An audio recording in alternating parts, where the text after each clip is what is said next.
Mi cuñada me juró que si no ponía a su hija al frente para ser la niña de las flores en mi boda, se encargaría de arruinar todo, pero yo no le contesté, solo me encargué de que nadie olvidara lo que hizo.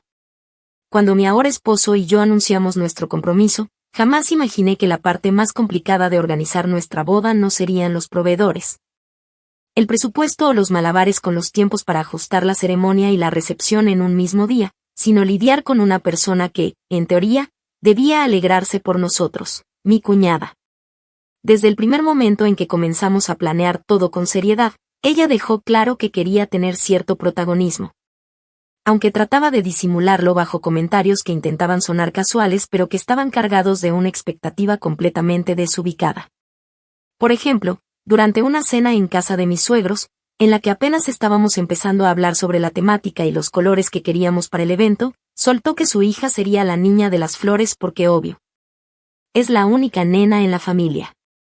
Ni siquiera preguntó si pensábamos tener cortejo infantil. Simplemente lo afirmó como si ya fuera un hecho.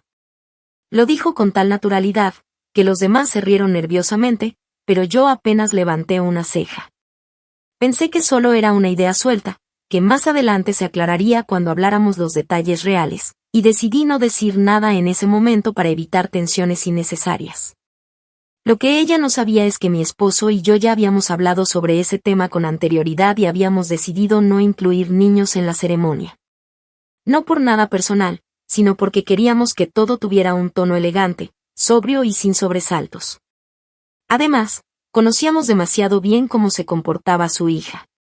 Y no es que sea su culpa del todo, es una niña, pero su madre jamás ha sabido ponerle límites. Cada vez que vamos a reuniones familiares, ella termina gritando, empujando, llorando por cosas ridículas o haciendo escenas innecesarias, y nadie le dice nada porque es una niña y está creciendo. Pero la verdad es que se ha vuelto una criatura insoportable en espacios cerrados.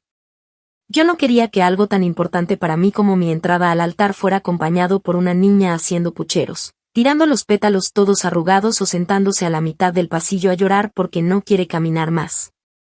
Y, con toda franqueza, tampoco quería pasar mi noche especial teniendo que calmar a una madre ofendida por el comportamiento de su hija o por cómo alguien la miró. Ya sabía cómo terminaban esas escenas, y no estaba dispuesta a tolerarlo en mi boda. El problema es que decirle que no a mi cuñada no es tan sencillo como suena. No porque ella tenga algún poder real sobre nosotros, sino porque se las arregla para manipular emocionalmente a quienes la rodean con una habilidad casi teatral. Llora si es necesario, se victimiza con una facilidad alarmante y, si nada de eso funciona, empieza a hablar por detrás para envenenar a todos los que pueda. Yo ya lo había visto antes con otras situaciones familiares, y aunque hasta entonces no había sido blanco directo de su conducta, sabía que en cuanto le marcara un límite, lo tomaría como una ofensa personal. Así y todo, no estaba dispuesta a ceder solo por evitarle un berrinche. No era su boda. No era su decisión. Y no me iba a dejar chantajear por una fantasía suya sobre cómo debía lucir su hija ese día. Mi esposo, para su crédito, me apoyó desde el primer momento. Incluso cuando su hermana comenzó a dejar caer indirectas cada vez más evidentes de que la niña ya se estaba emocionando y que estaban buscando el vestido perfecto, él siempre respondía con evasivas o cambiaba el tema. Pero cada conversación con ella era una bomba de tiempo. Yo podía notar la incomodidad en su voz, como si estuviera esperando que alguno de los dos se diera solo para evitar una tormenta. Y ahí fue cuando supe que esto no era un simple capricho, era un territorio de guerra camuflado en vestidos de tul y cestitas de pétalos. Mi cuñada no solo quería que su hija participara, quería tener algún tipo de control simbólico sobre nuestro día. Y cuando le negamos eso, lo tomó como una traición personal. Lo peor de todo es que, en vez de hablarlo de frente como una adulta, si es que eso aún era una opción para ella, comenzó a actuar como una adolescente resentida. De esas que sabotean en silencio y después fingen que no saben de qué estás hablando. Empezaron los comentarios pasivo-agresivos, los cambios de tono en los chats familiares, las ausencias estratégicas en las reuniones donde sabíamos que se hablaría de la boda. Y una actitud que oscilaba entre la indiferencia calculada y la falsa emoción cuando había testigos. Y aunque al principio yo traté de mantener la calma, ignorar sus juegos y seguir adelante con mis planes, hubo un momento exacto en que me di cuenta de que esto no iba a quedar en un berrinche. Mi cuñada no iba a detenerse solo con hacerme sentir incómoda. Ella quería hacerme pagar por haberle dicho que no. Fue en una conversación telefónica que tuvimos, breve pero muy clara, donde me dijo con un tono tan frío y directo que me dejó helada: si mi hija no va al frente, entonces prepárate, porque yo sí voy a estar al fondo. Y no precisamente para aplaudir. No grité. No respondí. No hice un escándalo. Colgué, respiré hondo, y comprendí que esa mujer había cometido el peor error que podía cometer conmigo: subestimarme. Y en ese momento, sin decirlo, sin anunciarlo, tomé una decisión. Yo no iba a pelear en su terreno. No iba a dejar que sus rabietas marcaran el ritmo de mi vida. Pero tampoco iba a permitir que me arruinara nada. Y si ella de verdad quería guerra, yo no iba a esquivarla. Solo me aseguraría de que, cuando todo terminara, el recuerdo de lo que hizo quedara grabado en todos. No con gritos. No con insultos. Con hechos. Con exposición. Con una venganza tan silenciosa, tan elegante y tan precisa, que nadie en esa familia volvería a vernos igual. Y menos a ella. Porque hay gente que aprende con un no. Y hay otra que solo aprende cuando les devuelves lo que hicieron, amplificado. Actualización 1. Pasaron apenas 2 semanas desde aquella llamada en la que mi cuñada me dejó claro que pensaba convertirse en una piedra en mis zapatos si no obtenía lo que quería. Y ya el aire alrededor de la familia empezaba a oler a veneno. Lo que antes eran conversaciones casuales por chat grupal sobre los detalles de la boda se convirtieron en respuestas secas, ausencias que se notaban, y silencios cargados de malicia. Mi cuñada no volvió a mencionarme directamente, pero lo que hizo fue mucho más calculado: comenzó a trabajar desde los márgenes. Y como una termita que carcome por dentro, sus acciones eran pequeñas, casi imperceptibles, pero constantes. Para cualquiera más distraído, era fácil pensar que simplemente estaba ocupada o que no se quería involucrar más. Pero yo conocía su estilo. Esa mujer no se aparta por cortesía. Se repliega cuando está preparando su próximo ataque. Lo primero que noté fue que empezó a manipular a la familia emocionalmente a través de su hija. Llevaba a la niña a la casa de los abuelos cada fin de semana, la vestía con pequeños vestidos blancos, le entregaba cestitas con pétalos artificiales y la hacía practicar cómo caminaría el día de la boda de tía. Mientras grababa videos y los enviaba al grupo familiar. No incluía ningún comentario. Solo los videos. Pero bastaba con verlos para entender el mensaje. No era la niña la que tenía la ilusión. Era su madre la que necesitaba construir la narrativa perfecta para victimizarse cuando yo le quitara esa oportunidad. Por supuesto, todos los comentarios debajo de esos videos eran lo esperado: qué ternura, ya está más que lista, va a ser un ángel en esa ceremonia. Nadie preguntó si yo estaba de acuerdo. Nadie se detuvo a pensar si eso ya estaba decidido. Asumieron que era un hecho. Y ese era su objetivo: establecer desde ya, a fuerza de repetición, que la niña tenía su lugar reservado. Fue entonces cuando entendí que yo no podía simplemente ignorarla. Esta no era una rabieta más. Era un movimiento estratégico. Mi silencio no iba a detenerla, porque ella contaba con eso. Sabía que mientras yo mantuviera la elegancia, ella avanzaría. Y por eso mismo, empecé a actuar. No para confrontarla directamente, porque en una guerra como esta, el que muestra la artillería primero, pierde, sino para preparar terreno. Había aprendido de ella, observándola durante años. Su táctica siempre era construir una imagen de víctima perfecta antes de lanzar su ofensiva, para que cuando respondieras, ya parecieras tú la agresora. Yo no iba a caer en esa trampa. La primera decisión fue sencilla: contraté a una persona para que se encargara exclusivamente de coordinar a los proveedores. Alguien externo a la familia, con un número de contacto diferente, que no figuraba en ningún grupo ni tenía vínculo alguno con ninguno de ellos. Era una organizadora independiente, una mujer bastante joven pero con carácter firme y cero tolerancia a los juegos familiares.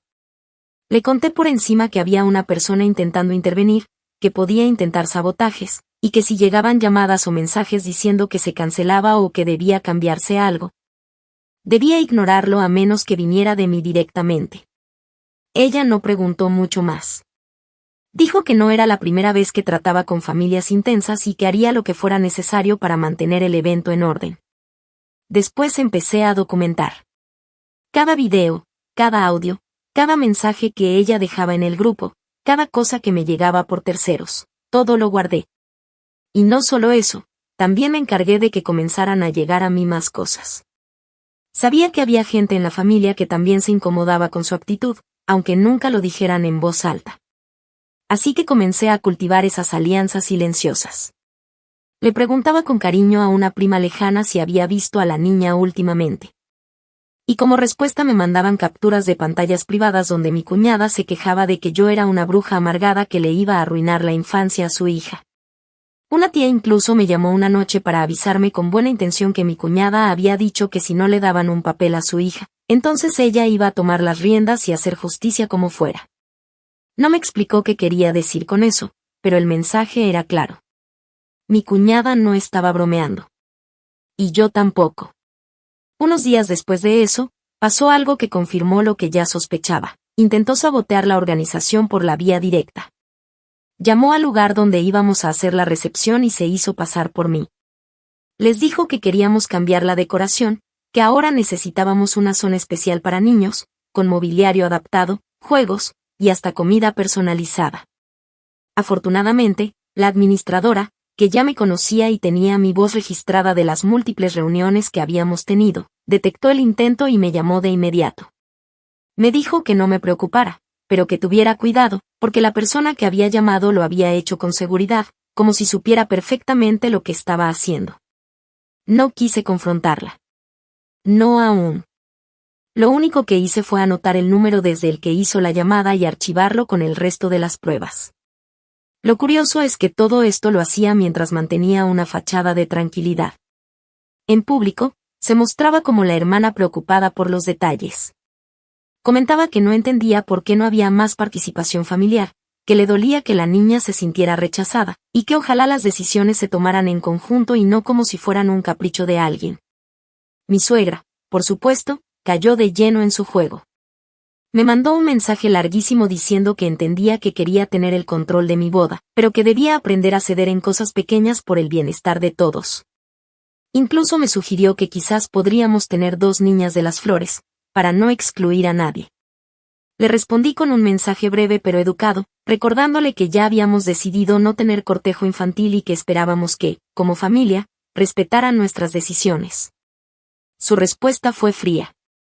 Me dijo que era mi derecho, sí, pero que las consecuencias de herir a un niño podían ser muy duras, y que esperaba que durmiera tranquila sabiendo lo que le estaba haciendo a su sobrina.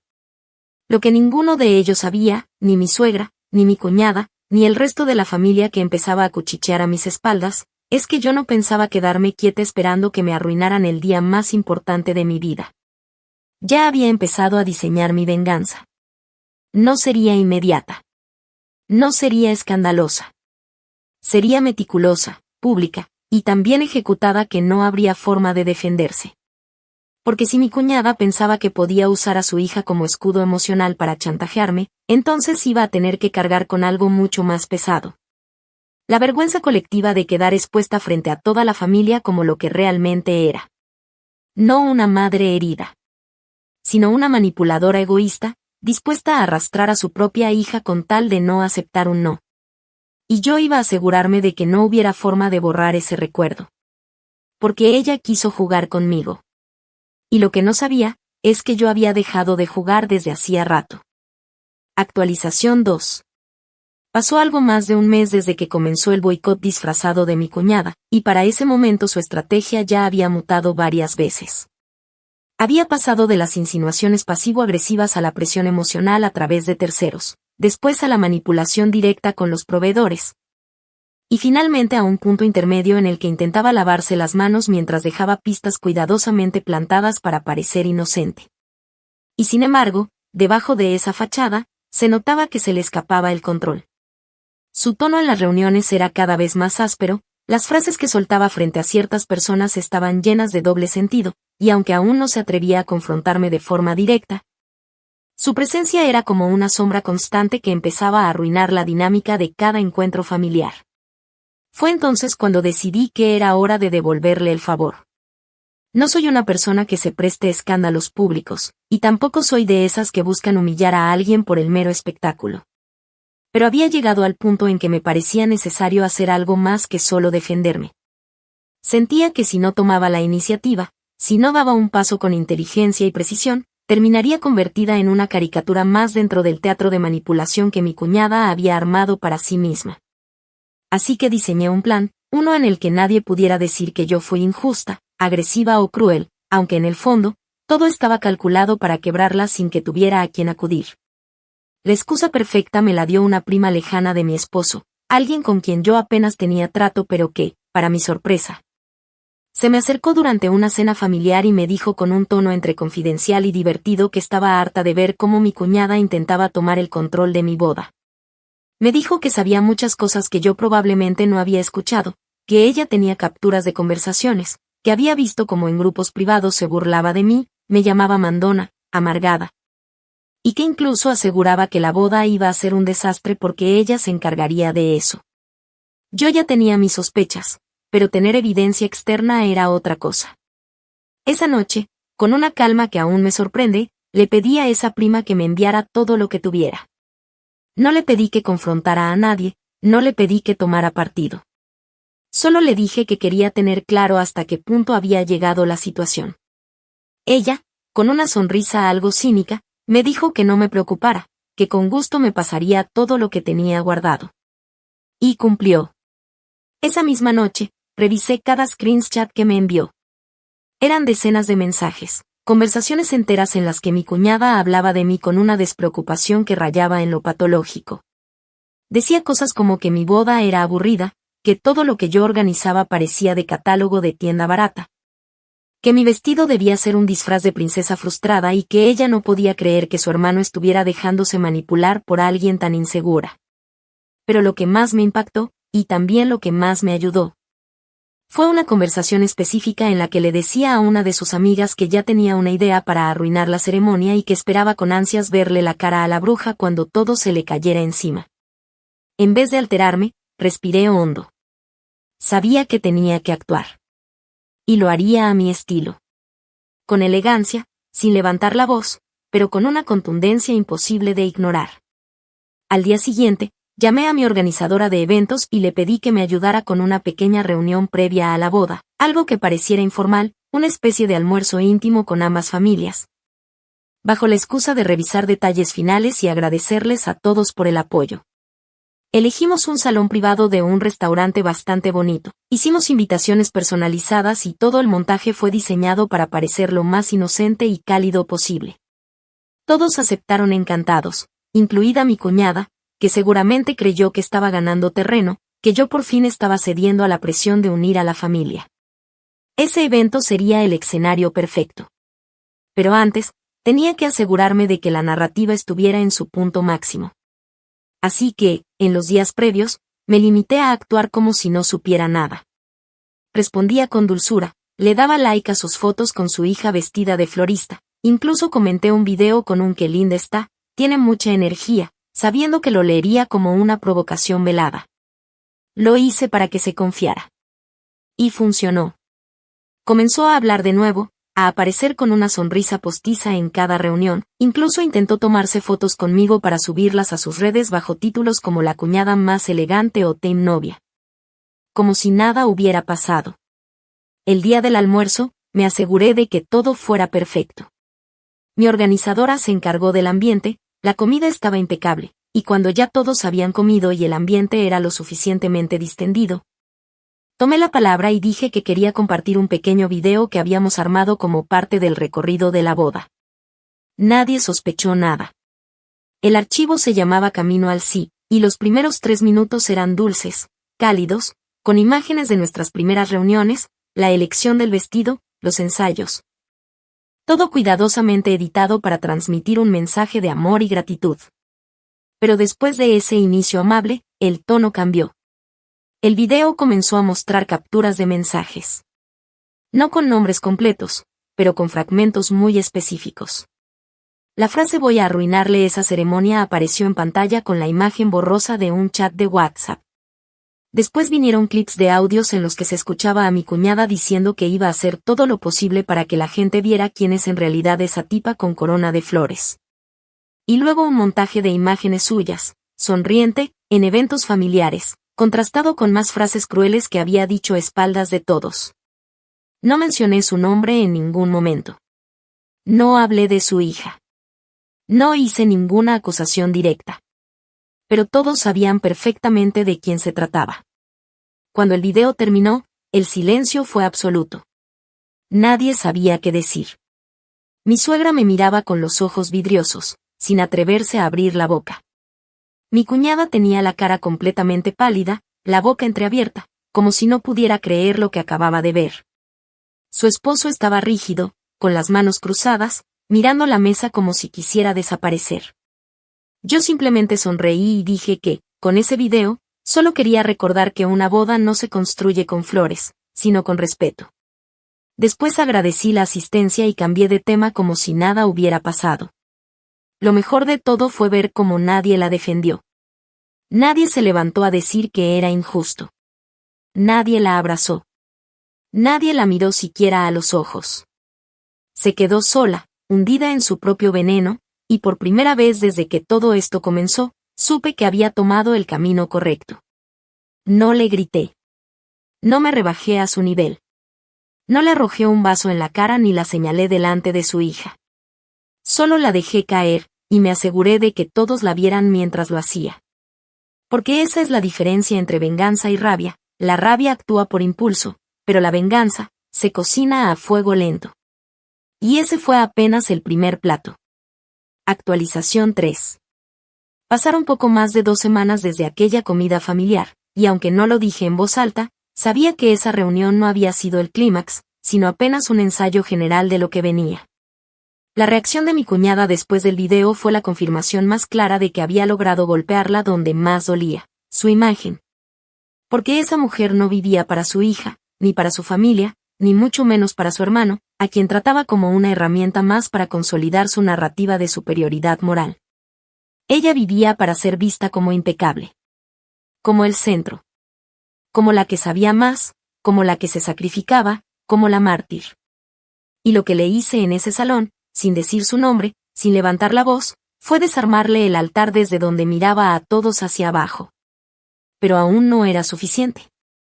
Su silencio en los días posteriores no era paz, era estrategia. Y lo sabía. No me engañé ni por un segundo. Desapareció de los chats familiares, dejó de asistir a las reuniones donde solía figurar con entusiasmo desbordado, y hasta la suegra, que antes defendía hasta lo indefendible, comenzó a guardar distancia. Como si estuviera esperando a ver en qué terminaba todo. Nadie sabía cómo actuar frente a mí, y eso me favoreció. Mientras ellos digerían la exposición, yo seguía armando el acto final. Porque si algo aprendí durante ese proceso es que hay momentos donde el golpe tiene que ser tan elegante que ni la víctima pueda quejarse sin quedar aún peor. Así que retomé una idea que había dejado flotando meses atrás. En uno de los primeros borradores de nuestra recepción, habíamos planeado incluir un momento de entretenimiento visual, algo divertido y original que no fuera el típico video romántico con fotos nuestras. Quería algo que hiciera reír a los invitados, que sorprendiera, que los hiciera hablar. Y de repente, con todo lo que había pasado, supe exactamente qué hacer. Iba a representar la historia de mi cuñada, sin decir que era ella, pero con tanto detalle emocional que quienes supieran lo entenderían todo. Y quienes no, simplemente disfrutarían del espectáculo. La herramienta perfecta para eso, una actriz. Contacté a una chica que había hecho teatro local y que alguna vez había participado en una producción independiente que vimos en pareja.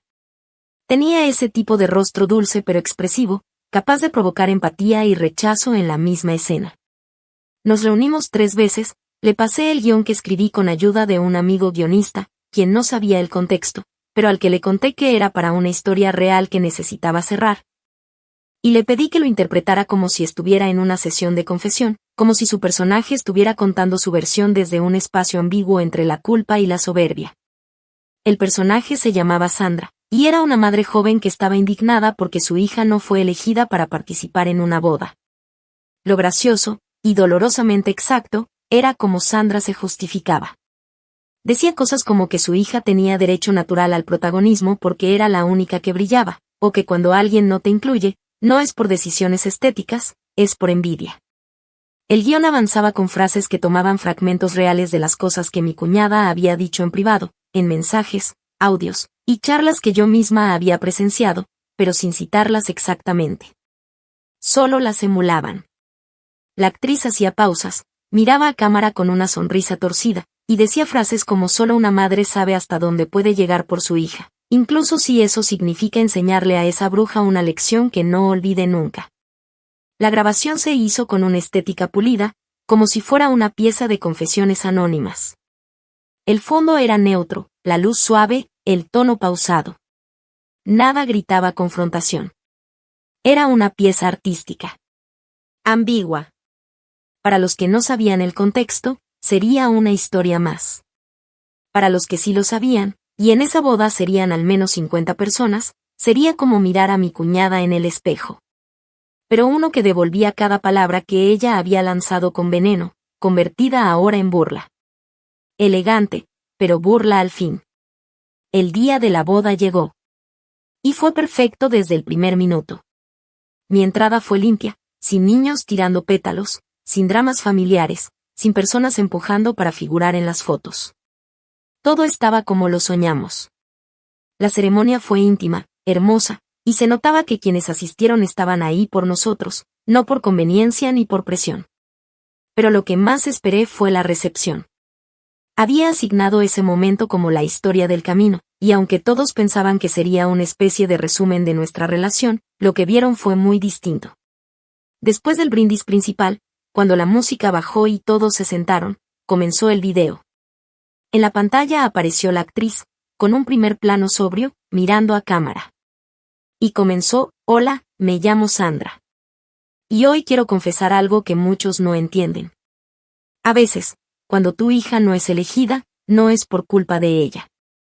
Es porque hay gente que teme al brillo natural. Que no puede compartir el escenario. Que necesita pagarte para sentirse segura. Los murmullos no se hicieron esperar. Algunos se reían. Otros se miraban entre sí. Y a medida que el personaje hablaba de cómo había intentado arruinar una boda porque la novia no valoraba el lugar de la familia, la tensión en la sala era casi táctil. Pero yo no miraba la pantalla. Miraba a mi cuñada. Estaba sentada en una de las mesas del fondo, al lado de su esposo, con la espalda completamente rígida, los labios apretados, y una mirada que oscilaba entre la rabia contenida y la incredulidad. Su rostro estaba blanco. Ni siquiera parpadeaba. Sabía que ese momento estaba hecho para ella, pero no podía hacer nada. No podía pararse. No podía gritar. Porque no había nombres. No había pruebas. Solo una interpretación libre. Una sátira. Un espejo emocional. Pero todos sabían.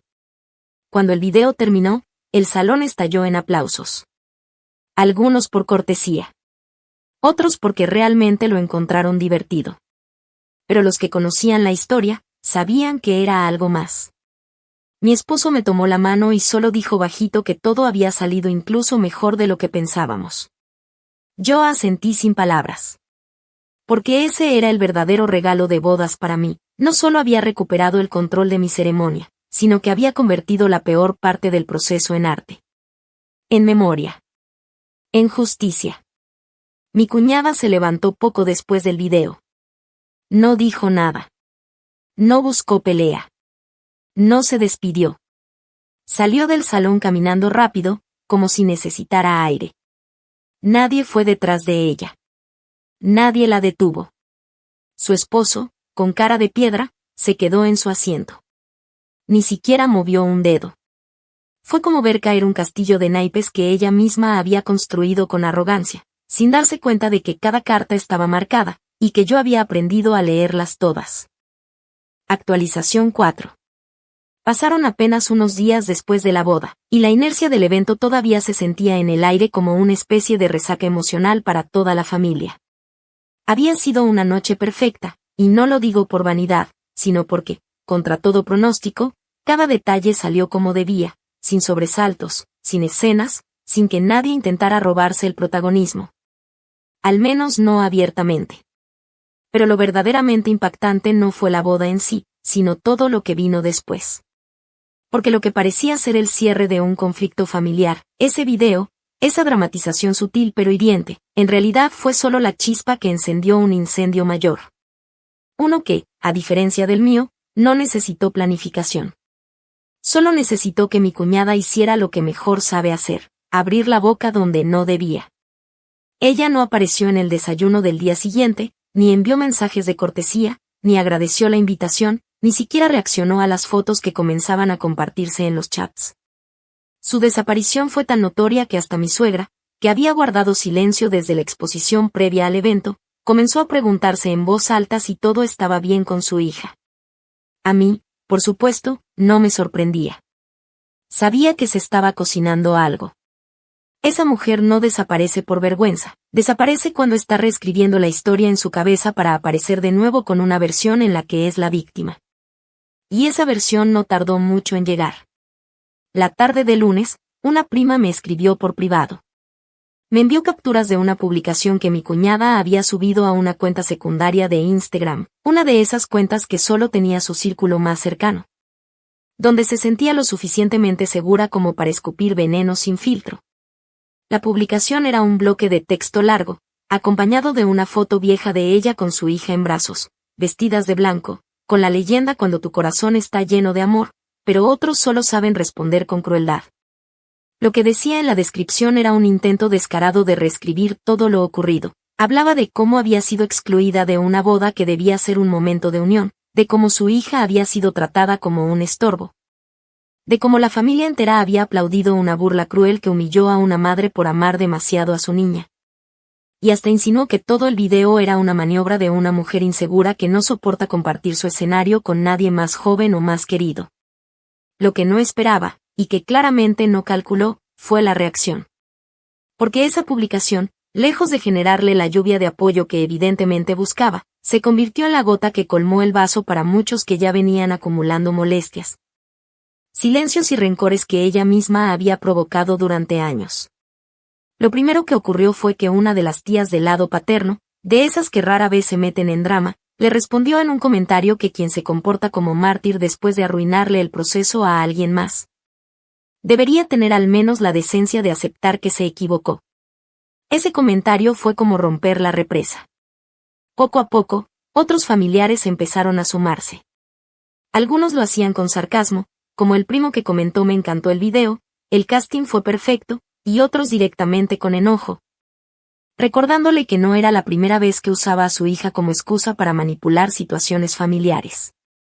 Incluso su propia cuñada, la esposa del hermano de su esposo, a quien yo apenas conocía, compartió la publicación en sus historias con la frase cuando el karma llega, no hay filtro que lo oculte. La humillación fue pública. Dolorosa. Y, lo más importante, no vino de mí. Yo no hice nada más. Me limité a observar. A mirar cómo el monstruo que ella misma había alimentado se le volvía en contra sin que yo tuviera que mover un dedo. Lo que había empezado como una historia de control en una boda, terminó destapando un patrón que muchos ya habían notado, pero que hasta ese momento preferían ignorar por evitar conflictos. Pero con esa publicación, con esa versión mentirosa y narcisista de lo que había pasado, ella empujó a todos a decidir de qué lado estaban. Y no quedó bien parada. Lo más devastador, sin embargo, no vino de la familia. Vino desde su casa. Días después, me llegó la noticia de que su esposo había solicitado la separación formal. No fue un rumor. Fue algo que él mismo le comentó a mi esposo cuando se encontraron por casualidad en una reunión con un abogado en común.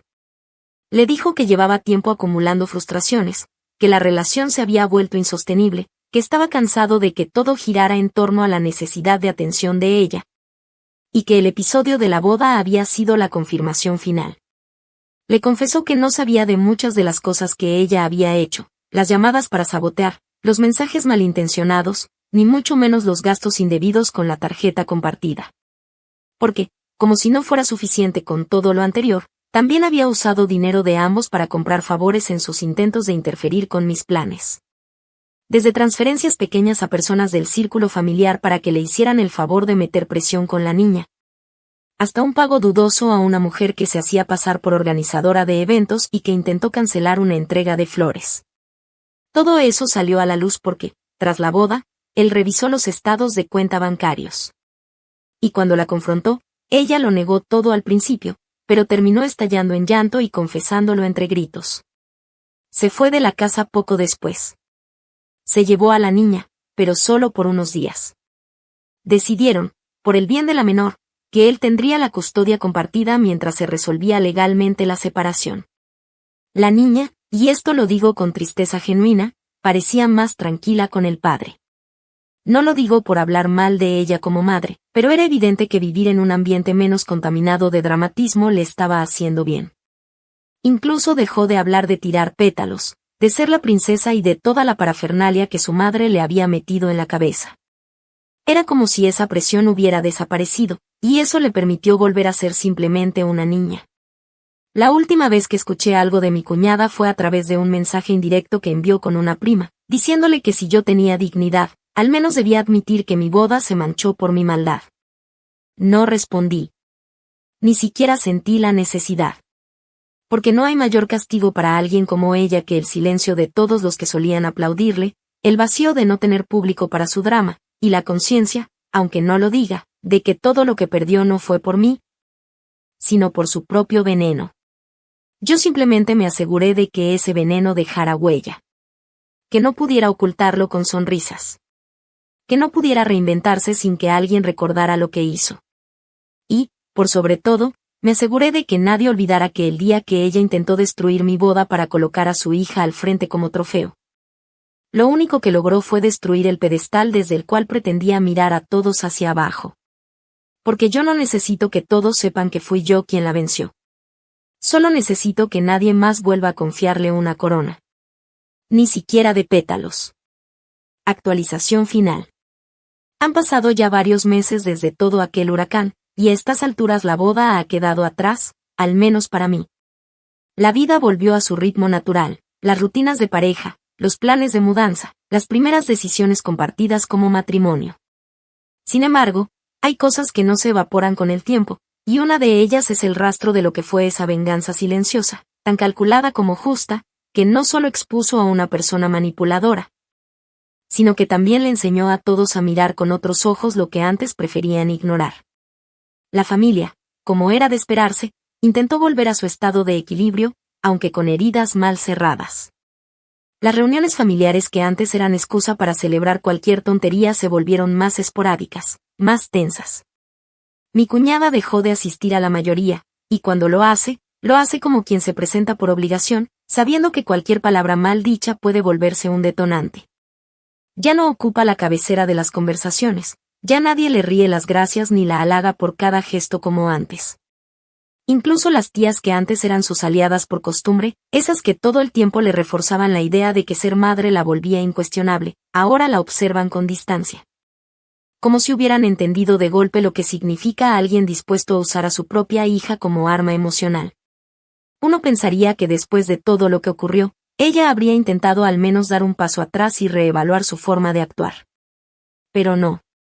Su estrategia fue más bien la de la negación absoluta. Desde que su esposo la dejó, se ha dedicado a reconstruir su versión de los hechos en pequeños círculos, como si repitiéndola lo suficiente pudiera convertirla en realidad. En esas versiones, ella no saboteó nada, no manipuló, no amenazó. Según ella, fue víctima de una novia obsesiva que no soportaba no tener el control absoluto de todo. De una cuñada celosa que odiaba compartir protagonismo.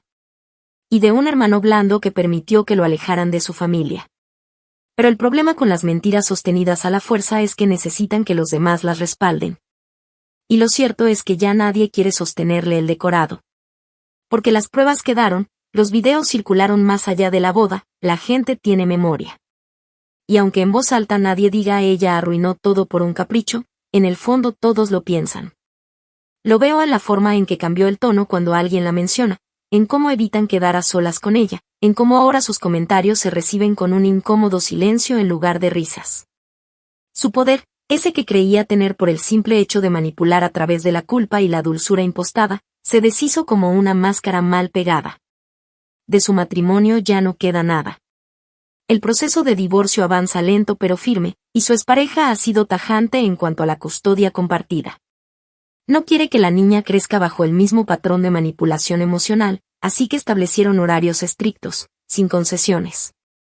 Me enteré de que incluso inició un proceso para evitar que la menor apareciera en redes sociales, porque su madre seguía usándola como elemento de nostalgia para sus seguidores. No por amor, sino para mantener la atención. Porque si hay algo que mi cuñada no puede soportar, es dejar de ser vista. En lo personal, jamás le hablé después de la boda. No fue necesario. La última vez que coincidimos fue en el cumpleaños de mi suegro. Ella llegó tarde, se sentó lejos, y ni siquiera me miró. Pero sentí su presencia. Porque aunque intentó mantenerse al margen, el silencio la envolvía. Nadie le preguntó nada. Nadie le dio entrada. Y mientras se desarrollaba la reunión, noté que una de las sobrinas adolescentes, una chica que no estuvo en la boda, pero sí había visto el video con su madre, se le acercó en cierto momento y le dijo, con toda la inocencia cruel de la adolescencia, que la actriz del video había hecho un trabajo increíble y que la forma en la que interpretó a la señora loca fue tan real que daba miedo. Vi la mueca en su cara. La rigidez de su mandíbula. El parpadeo rápido. Y supe que, aunque no lo admitiría jamás, ese personaje la persigue como una sombra. Que cada vez que alguien lo menciona, aunque sea indirectamente, lo siente como un dedo que se le clava en el pecho. Esa fue, al final, la venganza perfecta. Porque no fue escandalosa, no fue vulgar, no fue directa. Fue precisa. Fue tan impecable que ella no puede señalarla sin volver a quedar expuesta. No puede pedir que se elimine el recuerdo, porque no hay pruebas con su nombre. Pero todos lo saben. La gente que la conocía la vio reflejada en esa pantalla. No con odio. No con insultos.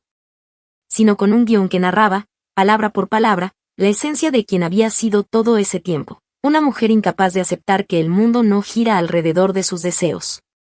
Una madre que no supo separar el amor por su hija del narcisismo más corrosivo. Y una cuñada que, por negarse a aceptar un simple no, terminó perdiéndolo todo. Y yo no tuve que levantar la voz. Solo me aseguré de que cada una de sus decisiones fuera el paso hacia su caída. Me limité a reflejar lo que ella era, sin adornos ni filtros. Dejé que el resto viera. Y ver fue suficiente. Hoy, cuando la gente me pregunta por qué no tuve niña de las flores en mi boda, sonrío y contesto que no fue necesario. Que las flores, si se tiran por rabia, terminan marchitándose antes de tocar el suelo. Que a veces, lo más elegante no es llenar un pasillo de pétalos, sino asegurarse de que quienes intentaron ensuciarlo, terminen caminando sobre el recuerdo de su propia vergüenza. Descalzos. Y sin aplausos.